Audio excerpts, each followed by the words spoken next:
प्यारे भैया बहनों, आप सभी का हिंदी विषय के लिए गुरुकुल हिंदी क्लासेज में आप सभी का स्वागत है। हम इंटरमीडिएट सामान्य हिंदी के छात्र छात्राओं के लिए विशेषकर लेकर आए हैं हिंदी गद्य साहित्य का इतिहास एवं उसका काल विभाजन। तो इसमें काल विभाजन में आप देख सकते हैं कि अध्ययन की सुविधा के लिए हिंदी जो गद्य साहित्य है उसको 5 भागों में विभाजित कर लिया गया है। पहला जो है वो काल देख सकते हैं आप देख सकते हैं पहला जो है वो पूर्व भारतेंदु युग। पहला कौन सा है? पूर्व भारतेंदु युग। पूर्व भारतेंदु युग के अंतर्गत आप देख सकते हैं 13वीं शताब्दी के मध्य से 1868 ईस्वी तक का जो समय है उसे पूर्व भारतेंदु युग के नाम से जानते हैं। यानी भारतेंदु हरिश्चंद्र जी जो हैं इनसे पहले का जो काल है। दूसरा युग है भारतेंदु युग। विशेषकर भैया बहन ध्यान देंगे, आप बोर्ड परीक्षा आपको देनी है इसलिए आपको अभी से अलर्ट रहना होगा। भारतेंदु युग, तो भारतेंदु युग जो है इसकी समय सीमा 1868 ईस्वी से 1900 तक है। हम इसके बारे में अभी इसकी प्रवृत्तियों पर भी अभी हम चर्चा करेंगे। आप पहले देख लें, द्विवेदी युग है तीसरा। द्विवेदी युग ये महावीर प्रसाद द्विवेदी महावीर जो है महावीर प्रसाद द्विवेदी के नाम से द्विवेदी युग चला है। उसके प्रणेता जो है महावीर प्रसाद द्विवेदी जी हैं। देख लें प्यारे भैया, तो द्विवेदी युग जो है उसकी जो समय सीमा है वो 1900 से 1922 है। ये 22 है। और ये उसके बाद में जो छायावादी युग है, छायावादी युग, इसमें छायावादी युग के जो बृहद त्रयी हैं तो पंत प्रसाद निराला यानी सुमित्रानंदन पंत, जयशंकर प्रसाद और निराला का मतलब सूर्यकांत त्रिपाठी निराला, ये 3 हैं। ये बृहद त्रयी हैं, पंत प्रसाद और निराला जी, ये 3 बृहद त्रयी हैं। अगर पूछा जाए छायावाद के बृहद त्रयी का नाम लिखो तो पंत प्रसाद और निराला जी हैं। अब इसमें लघुत्रयी हैं, साथ में देखते जाएं। ये लघुत्रयी, छायावाद के लघुत्रयी, लघु माने छोटा होता है। 3 लोग जो हैं जो छोटे माने गए हैं। तो इसमें तीनों वर्मा है। कौन कौन से? पहला महादेवी वर्मा, पूरा नाम महादेवी वर्मा है, समझ जाएं। दूसरा नाम आता है राम कुमार वर्मा और तीसरा नाम आता है भगवती चरण वर्मा। भगवती है ये, ठीक है, भगवती चरण है, इसमें भगवती चरण आप समझ लेना। भगवती चरण वर्मा, ये तीनों लोग वर्मा हैं, महादेवी वर्मा, राम कुमार वर्मा और भगवती चरण वर्मा, 3 ये लघुत्रयी माने गए हैं। तो छायावाद के अंतर्गत इतना क्लियर हुआ। तो ये छायावादी युग जो है इसकी समय सीमा जो है 1919 ईस्वी से 1938 मानी गई। अब यहाँ 22 लिखा है, 22 के बाद में यहाँ 22 से 23 से शुरू होना चाहिए था, नहीं हुआ। क्यों? क्योंकि जितने भी लेखक हैं, जितने भी इतिहास लेखक हैं, सबका अलग अलग मत रहा है। रामचंद्र शुक्ल का इतिहास जो है सर्वमान्य है, अधिकांश लोगों ने उसको माना है। तो उन्हीं के अनुसार 1922 से 2 वर्ष पहले यानी 1919, 20, 21, 22 यानी 20, 21, 22, ये 19 और 20, 21, 22 यानी 3 वर्ष पहले से ही ये छायावाद के लक्षण द्विवेदी युग में ही दिखाई पड़ने लगे। इसलिए 1919 से 1938 ईस्वी तक छायावाद युग को मान लिया गया है। विशेष इस पर चर्चा हुई और तमाम इतिहासकार बैठे और उसके बाद में इस पर निर्णय लिया गया। ठीक है। फिर छायावादोत्तर युग। छायावादोत्तर युग 1938 से और निरंतर जो चला आ रहा है इसे छायावादोत्तर युग कहते हैं। इसके बाद में इसमें तो यहीं तक बताया गया है और लेकिन इसके आगे जो है प्रयोगवाद है और उसके बाद प्रगतिवाद, नई कविता और प्रयोगवाद तो आप जानते हैं, पहला सप्तक अज्ञेय जी ने प्रकाशित किया था। प्रयोगवाद के जनक जो है अज्ञेय जी हैं, पूरा नाम सच्चिदानंद हीरानंद वात्स्यायन अज्ञेय। ये छायावादोत्तर काल में ही उसके बाद के सारे युग हैं जो इनको प्रयोगवाद कहते हैं। 1943 से पहला सप्तक प्रकाशित हुआ था, इस पर हम चर्चा करेंगे। अमुने गिरा प्रभा, अज्ञेय, मुक्तिबोध, नेमीचंद जैन, गिरिजा कुमार माथुर, रामविलास शर्मा, गिरा प्रभा, प्रभाकर माचवे, भारत भूषण अग्रवाल। तो ये जो इनके 4 सप्तक हैं उनके बारे में हम सप्तक एक दिन पढ़ा देंगे, पूरा वीडियो बना के, सप्तक कैसे क्या हुआ। फिर प्रगतिवाद, अच्छा प्रयोगवाद के बाद प्रगतिवाद, और प्रगतिवाद में जो है शिवमंगल सिंह सुमन है, केदारनाथ अग्रवाल हैं, ये सब प्रगतिवाद के अंतर्गत आते हैं। इन्होंने प्रगतिवादी कविताएं लिखी हैं और गद्य में भी काम किया, तो इस पर हम विशेषकर बाद में चर्चा कर लेंगे। हम आपको देख लें, अब इनकी प्रवृत्तियों पर हम जरा गौर करेंगे। हमने इतिहास तो बता दिया, अब हम आ जाते हैं भारतेंदु युग में। भारतेंदु युग में देखते हैं इनकी प्रवृत्तियाँ क्या, विशेषता क्या है। तो पूर्व भारतेंदु युग, जो भारतेंदु युग से पहले का युग था जो है, उसकी विशेषताएं ये थी। उस समय लोगों में जागरूकता का अभाव था, जागरण नहीं हुआ था। जब भारतेंदु युग का आगमन हुआ है, भारतेंदु हरिश्चंद्र जी का 1850 में जब जन्म हुआ, 1850 में जन्म हुआ और ये 85 में मर गए। 35 वर्ष की अल्पायु में ही समाप्त हुए। इनके पिताजी जो है गोपाल चंद गिरधर दास थे। उन्होंने नहुस नाटक लिखा है, हिंदी का पहला नाटक माना गया है। हिंदी गद्य का पहला नाटक नहुस नाटक है, जो भारतेंदु हरिश्चंद्र जी के पिता गोपाल चंद गिरधर दास ने लिखा था। तो उस पूर्व भारतेंदु के अंतर्गत ये नहुस नाटक वगैरह आता है। और पूर्व भारतेंदु युग में विशेषता मतलब उसकी ये रही हैं, उसमें इतनी लोगों में जागरूकता नहीं थी, लोग जागरूक नहीं थे, लोगों का जीवन नीरस था, ठीक है। और लोगों के अंदर जो साहित्य लेखन के भारतेंदु युग में जो गुण और जो अच्छे अच्छे लोगों का आगमन हुआ, वो पूर्व भारतेंदु युग में नहीं था। लेकिन प्रारंभ हो चुका था, गद्य का शुभारंभ हो चुका था, तो जागरण की कमी थी उस काल में। जब भारतेंदु युग का जन्म हुआ, भारतेंदु युग, तो भारतेंदु हरिश्चंद्र जी ने जब हिंदी गद्य साहित्य में नवीन विधाओं और विशेषकर हिंदी साहित्य गद्य साहित्य के जनक माने गए हैं।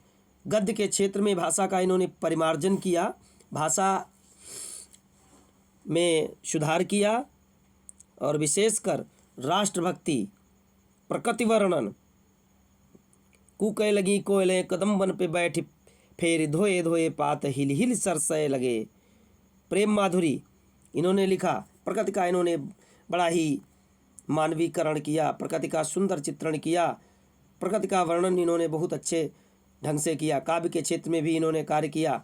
और तत्कालीन जो दुर्दशा थी मेरे देश की, देश में जो लोग थे उनके अंदर जो है, चूँकि इसका 1868 में आगमन हो गया 1900 तक, और देश आज़ाद हुआ 1947 में। तो गुलामी से जकड़ा हुआ देश था, विदेशी आक्रांता यहाँ आए, देश को बहुत लूटा। तो इसलिए इन्होंने राष्ट्रभक्ति से संबंधित निबंध लिखे। भारतेंदु हरिश्चंद्र जी ने भारत वर्षोन्नति कैसे हो सकती है, भारत दुर्दशा नाटक लिखा, और नील देवी नाटक लिखा, ठीक है। और भारत वर्षोन्नति कैसे हो सकती निबंध लिखा, जिसके माध्यम से भारत के लोगों को जागरूक करने का प्रयास किया। इसे नवजागरण काल भी कहा गया, इसीलिए लोगों को जागृत किया। पूर्व भारतेंदु युग में सड़ी गली मान्यताएं थीं, लोगों के अंदर जागृत होना भी नहीं चाहते थे, और इसलिए ये जो भारतेंदु युग आया, इसे नवजागरण काल के नाम से जाना गया। और भारतेंदु युग को ध्यान देंगे, भारतेंदु युग को हिंदी साहित्य का जो है नवजागरण काल कहा गया, और भारतेंदु हरिश्चंद्र जी को हिंदी साहित्य गद्य साहित्य का जनक कहा गया, ठीक है। तो इस भारतेंदु युग की यही विशेषताएं हैं, प्रकृति वर्णन, राष्ट्रीयता की भावनाएं, और भाषा का शुद्धिकरण, भाषा को ठीक किया, खड़ी बोली में रचनाएं होने लगीं, ठीक है। ब्रज भाषा को भारतेंदु जी ने भी अपने गद्य और काव्य में स्थान दिया। द्विवेदी युग की प्रवृत्तियाँ, तो द्विवेदी युग की प्रवृत्तियाँ, इसमें जो है द्विवेदी युग के लिए विशेषकर इतिवृत्तात्मकता इस युग की विशेषता रही। राष्ट्र प्रेम, प्रकृति वर्णन, ठीक है, हास्य परक, हास्य और व्यंग भारतेंदु युग में भी लिखे गए, हास्य और व्यंग। लेकिन द्विवेदी युग की विशेषताएं में इतिवृत्तात्मकता, राष्ट्र प्रेम की भावना, नारी सौंदर्य वर्णन, देशभक्ति से ओतप्रोत रचनाएं द्विवेदी युग में हुई। ठीक है, तो द्विवेदी युग में मैथिली शरण गुप्त, महावीर प्रसाद द्विवेदी, सुभद्रा कुमारी चौहान, इन सभी ने देशभक्ति से संबंधित रचनाएं की। अब छायावादी युग, छायावाद का मतलब होता है रहस्यवाद। छायावाद का मतलब किसी चीज़ की छाया का होना, यानी ज्यों का त्यों वर्णन। इसमें क्या किया गया? छायावाद में रहस्यवाद का वर्णन किया गया। संयोग वियोग दोनों से संबंधित श्रृंगारिक रचनाएं की गई। नारी सौंदर्य का वर्णन, नारी सौंदर्य और प्रेम छायावाद की मुख्य विशेषता है। श्रृंगार रस, श्रृंगार में वियोग और संयोग दोनों श्रृंगार में रचनाएं हुई, और भक्ति का भी भाव देखा गया छायावाद में। लेकिन विशेषकर नारी सौंदर्य और श्रृंगार का वर्णन किया गया, प्रेम श्रृंगार छायावाद में। और रहस्यवाद, ईश्वर के प्रति नायक नायिका से संबंधित प्रेम का वर्णन इसमें किया गया। प्रेम और श्रृंगार को विशेष महत्व दिया गया। छायावाद में हमने बताया था, छायावाद के प्रमुख कवि जयशंकर प्रसाद, निराला जी और पंत जी रहे हैं, ध्यान देंगे। और छायावादोत्तर युग, जो छायावादोत्तर युग है, छायावाद जो है उसके बाद का युग, छायावादोत्तर, वादोत्तर का मतलब बाद का युग। और छायावादोत्तर में क्या हुआ? भावुकतापूर्ण अभिव्यक्ति के स्थान पर भाषा में चुटीली उक्तियों ने स्थान ले लिया, और सहज एवं व्यवहारिक और अलंकार विहीन रचनाएं होने लगीं। सहज और व्यवहारिक रचनाएं होने लगीं छायावादोत्तर युग में। और इसी युग में आगे जा कर के प्रकृति का वर्णन किया गया। उसमें प्रयोगवाद, नए नए प्रयोग किए गए हैं, अज्ञेय जी ने विशेषकर प्रयोग किए। और छायावादोत्तर के आगे के युगों में जिसमें आता है प्रयोगवाद, और उसमें 4 सप्तक प्रकाशित किए। 7 कवियों के जो है संगठन बना करके, कवियों को संगठित करके सप्तक का जो है निर्माण किया। और वे सभी जो है प्रयोगवादी परंपरा के अंतर्गत कार्य करने लगे। फिर प्रगतिवाद के अंतर्गत देश की प्रगति के लिए जो है रचनाएं लिखी गई, रचनाएं की गई। तो इस प्रकार से आप जो है देख सकते हैं। अब इसमें आप देख सकते हैं कुछ प्रमुख विधा और उनकी रचना और रचनाकार कौन कौन से हैं। तो इसमें खड़ी बोली हिंदी की प्रथम रचना तो गोरा बादल की कथा, ये हिंदी खड़ी बोली की प्रथम रचना मानी गई है। जटमल ने इसे लिखा है। फिर इसके बाद में हिंदी का प्रथम नाटक नहुस नाटक गोपाल चंद गिरधर दास, ये हरीश भारतेंदु जी के पिताजी थे, इन्होंने लिखा। हिंदी का प्रथम उपन्यास परीक्षा गुरु, लाला श्रीनिवास दास ने लिखा। हिंदी की प्रथम कहानी इंदुमती किशोरीलाल गोस्वामी ने लिखी है।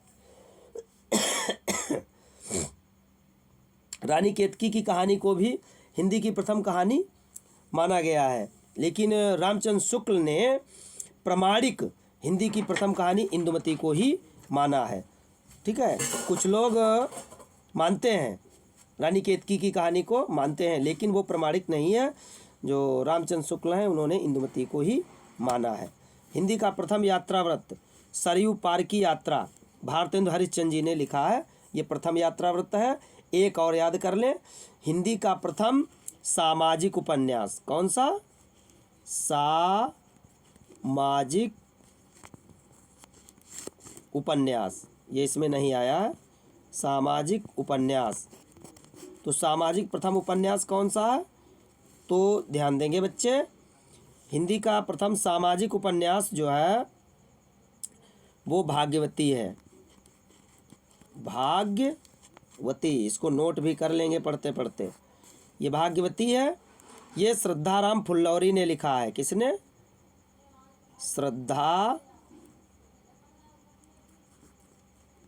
श्रद्धाराम फुल्लौरी। श्रद्धाराम फुल्लौरी जी ने इसे लिखा है। ये जो है हिंदी का प्रथम सामाजिक उपन्यास है। आज के लिए ही इतना ही। प्यारे भैया बहन, बड़ी सावधानी से इसको अपनी नोटबुक में नोट भी कर लेंगे और इसको जो है कायदे से पढ़ लेंगे, वीडियो को रोक रोक करके। शुरुआत हुआ है आज पहला वीडियो। अब निरंतर आपको प्रतिदिन लगभग मैं प्रयास करूँगा कि जो क्लास में पढ़ाना होगा उसके पहले ही आपको वीडियो क्लियर करके डालेंगे, ताकि आप बोर्ड परीक्षा में 100% प्रश्न पत्र हल करके आएँ, 100% पूरा करें, सफल हों, अच्छे अंक प्राप्त करें। धन्यवाद। आज पहला वीडियो, इसलिए सभी लोग लाइक करें, सब्सक्राइब करें मेरे चैनल को और अपने दोस्तों को शेयर करें। धन्यवाद।